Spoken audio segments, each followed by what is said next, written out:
Syria. Is it an Israeli or Western puppet? Or is it led by nutters who massacre civilians? Or is it a nation who, for the first time in 50 years, is working hard to unify and stabilize the country for the benefit of its people? Today, we discuss as in depth as you can get in a 10-minute TikTok post. Now, this is a very hard topic. This took a while to research and summarize into 10 minutes in a way that I found to be unbiased, analytical, and without the Western spin.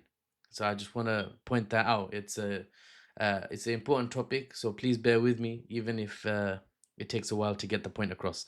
Hear me out fully before you jump to any conclusions. So let's start with the new Syrian government and the allegations that they are massacring minorities. First off, you need to keep in mind government and government aligned is not the same thing. I'll get to that broad topic later. Just keep that in mind that it's important you separate the two. You, as a person, for example, compared to you and your mate who promised to do what you told him to do, is not the same thing. You might even be responsible for your mate's actions, but it's still not the same as you doing it directly. I also encourage you to approach this with an open mind, because this is a very polarizing topic. Loads of people will not agree with my assessment. That's fine. We can agree to disagree, but I'm the one making the video here. So, right, what I said. Let's start at the top. New Syria faces an unprecedented challenge of governing a war-torn shell of a country. As a government, the government in power right now is a government that once controlled only Idlib province in the north. North Syrian forces led by Ahmed al-Shara, who now attempt to govern the entire nation post 15 years civil war. No easy task. Now, amidst this challenge, there have been reports of recent massacres targeting Alawite civilians in the coastal western regions of the state, and more recently, Druze civilians in the south of the state. The allegations claim the massacres are being conducted by government aligned groups, not even the government directly. Even so, the accusers lay the blame firmly at the foot of the new Damascus administration of Ahmed al-Shara, saying, oh, look at their past, they were Al-Q, then they were HTS, these are the nutters we have in power now, that's why they're massacring civilians. Such as geopolitics, you're going to be blamed, as soon as you're in power, you're going to be blamed for everything, even if it's not directly under your control. Why is it not in your control? Criticism, criticism, criticism. This is part and parcel of being in administration. That's how internal politics are affected. Now, it's a complex reality it's a complex reality of post-conflict transition from one government type to another, especially where central authority remains fragmented and historical grievances fuel cycles of revenge. It's just a mess, basically, right? Even that sentence I just read out is a mess. Sorry. Okay, it's one take only though, but you know how I am, guys. And now, reports suggest that since just March of this year, over 1,000 civilians have died in sectarian violence. But understanding this tragedy requires examining Syria's broader geopolitical predicament. That's why I'm here. That's what I'm doing for you guys, to give you guys the analysis and the broad understanding, so you can go to whatever conversations with your mates or uncles or dawats, tea parties, whatever, and you can explain your view. You can explain it, or at least you understand the summary from my analytical assessment, and then you can compare with what other people think.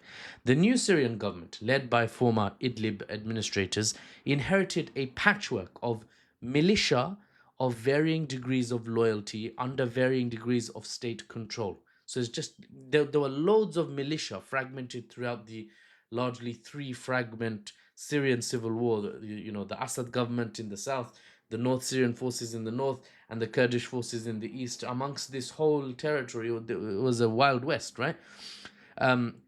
Those militia are now under government control to varying degrees, while the new government has repeatedly, for example, condemned attacks on civilians and issued warnings to perpetrating groups, saying, you must stop doing this or there will be punishments if you carry on. The reality is, not all the armed groups, the armed factions operating in Syria, are under direct state command yet.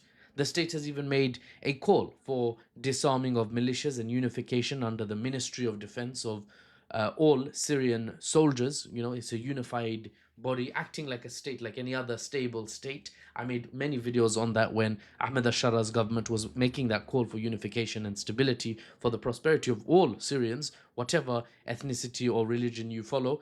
Those are, there's mixed results, let's say. This is therefore still in progress, this call to arms, to lay down your arms, ironically. And a handful of key exceptions remain that have not laid down their arms and have accepted the unification call just yet. Among the militias accused of atrocities are Turkish-backed Syrian National Army units, including the Hamza Division, Sultan Suleiman Shah Division, and Jaish al-Sharqiyya. These groups were deployed by the government, not directly in control of the government, remember, but deployed because their government aligned to pro-Assad insurgents when there were flare-ups in the west, in the coastal regions some months back. But some reports then suggested, many evidences have been floating around social media, for example, that those groups, when dispatched to quell the insurgencies in the west, instead targeted civilians, or in addition to the military components, the militias, they also moved on to target civilians based on sectarian identity. You see, when a group has arms, it has power and therefore control, and they walk into a town or village full of people of a specific ethnicity or faith, for example, the Alawites, the armed group who's just rolled in, who's just rocked up, uh, they individuals or their family members or their friends have suffered for years, maybe decades, at the hand of Assad and his brutal regime. Those armed men may then fall prey to desire, the fitna, the temptation of seeking revenge, of seeking retribution for what they might be tempted to dispatch justice by their own hand rather than a sort of organized state-backed procedure. By targeting, how will they proceed with attempting this revenge or retribution? By targeting the community that Bashar al-Assad was from, the Alawites in the west of Syria.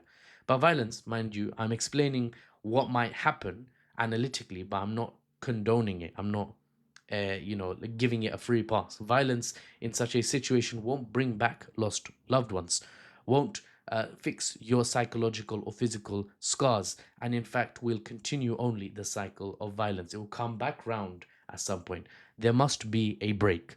Justice, perhaps in many cases in Syria, may be best left to be dispensed in the next life, if you believe in such. Easy for me to say, of course, when it's not my family that have suffered for 15 years, but the point still stands. It's not easy, but it is simple. Violence begets violence. You can't keep going, especially when there's a nation now to unify. We're going to carry on in the next part of this video because I can see it's already at 8 minutes and I'm nowhere near finished with my notes. So for the unbiased news and analysis without the Western spin, I'm Mahfouz, and I'll see you on the next one. Let's learn about Syria together. Let's understand what's going on. Ladies and gentlemen, welcome back to part 2, where we're talking about the intricacies of Syria. What the heck is going on? What's this talk about the new Syrian government allowing for massacres or carrying out massacres against the minority Alawites and Druze communities in Syria? Let's get straight back into it. Check out part 1 just by clicking on my face and then clicking on part 1 or from my profile, and this is part 2. Now, the geopolitical analysis, that's where we are.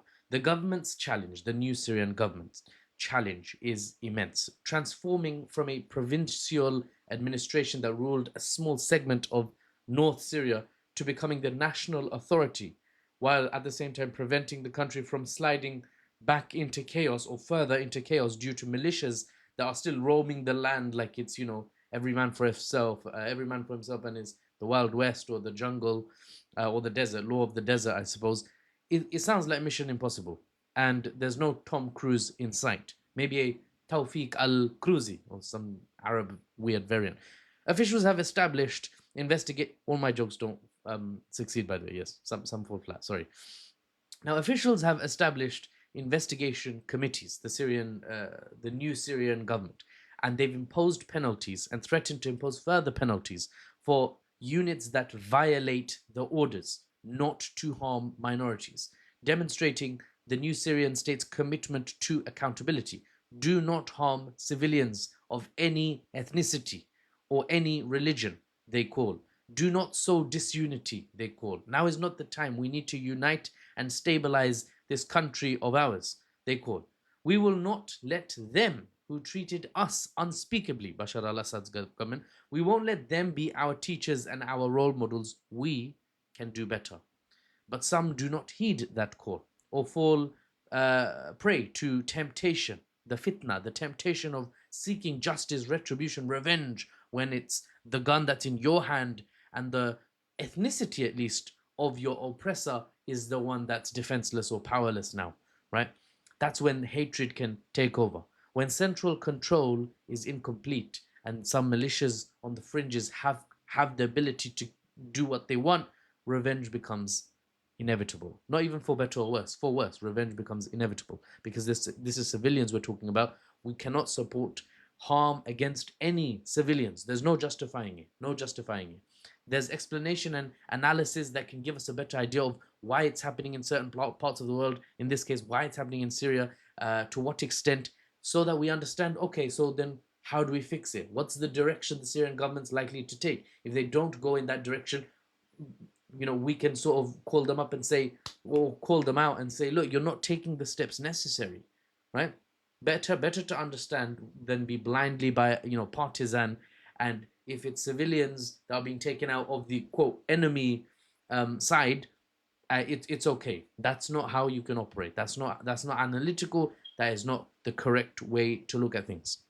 Now, many fighters and civilians harbor deep resentment against the Alawites generally, the minority sect from which Bashar al-Assad emerged and which dominated Syria's security apparatus for decades. Members of this community were the ones given the power, given the control, and were allowed, essentially, encouraged in some cases, to abuse the majority 80% Sunni Muslim population of Syria. Now, the massacres of that community represent not organized policy by the new state, this sort of weird, like, now it's my turn to commit atrocities on you. That's not what's going on here, right? Even the reporting of Alawite massacres, of Druze massacres, even the reporting says it's not the government doing it, it's government aligned militias or militias outside the government's control.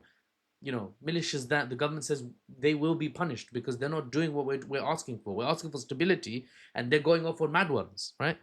The massacres do not represent organized policy, but they do represent the predictable consequences of unhealed trauma meeting incomplete governance in a state that's basically bombed out, shattered after 15 years of civil war.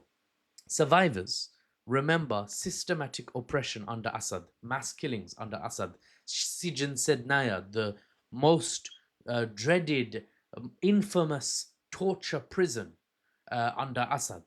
Torture chambers run predominantly by Alawite-controlled security forces. That's why the revenge against the Alawite community looks so harsh and potent now. In this vacuum of authority where the new Syrian government essentially has control of the whole country, but not direct control of every militia that's still operating across this region, some groups have taken justice into their own hands, targeting that community they associate with their past suffering. Syria's new leadership faces a monumental task of healing a fractured nation while establishing control over the distant, fragmented, armed groups.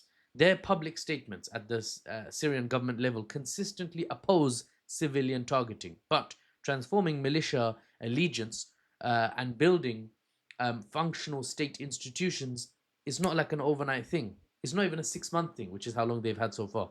It takes time, longer time that the Syrian government does not have. Because all of what I described, that whole mosh pit I've described over the last video and this video combined, is still not even happening in isolation. There's more, sadly. The Israeli state have picked their champion in the fight.